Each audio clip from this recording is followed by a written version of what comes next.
Potpisivanjem sporazuma ozvaničen je početak saradnje gradske opštine Lazarevac, opštine Knić i stalne konferencije gradova i opština u oblasti unapređenja saradnje javnog i privatnog sektora kroz poslovne savete. Ovu aktivnost stalna konferencija gradova i opština sprovodi u okviru programa Podrška lokalnim samoupravama u Srbiji na putu ka Evropskoj uniji druga faza, koji realizuju s podršku vlade Švedske i u partnerstvu sa Švedskom asocijacijom lokalnih vlasti i regiona.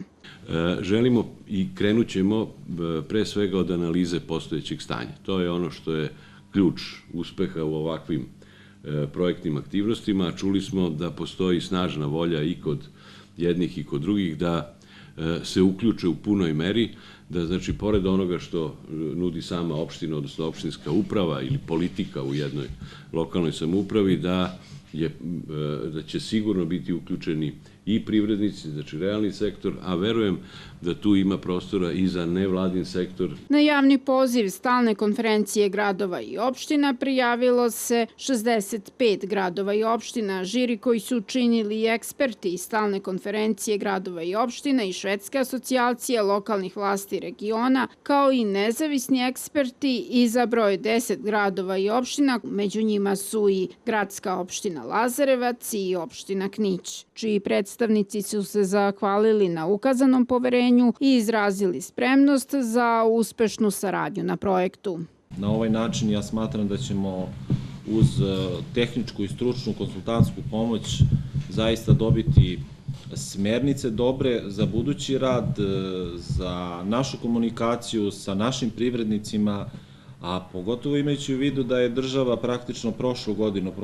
proglasila godinom preduzetništva, a i intencija države da mi sada ulazimo u deceniju preduzetništva, pa posebno iz tog razloga smatram da glas privrede nam u opštini Knić će doprineti mnogo. Mislim da će ovaj projekat mnogo značiti da mi, predstavnici lokalne samouprave, uspostavimo jedan korektniji odnos sa našim građanima, ali i sa predstavnicima privrede u našoj opštini, čime ćemo ih na neki način upoznati sa tim tendencijama u Evropi, sa onim šta se danas dešava oko nas i pokušati da podignemo i nivo svesti i interesovanja, a samim tim stvorimo jedno korektnije okruženje u našoj opštini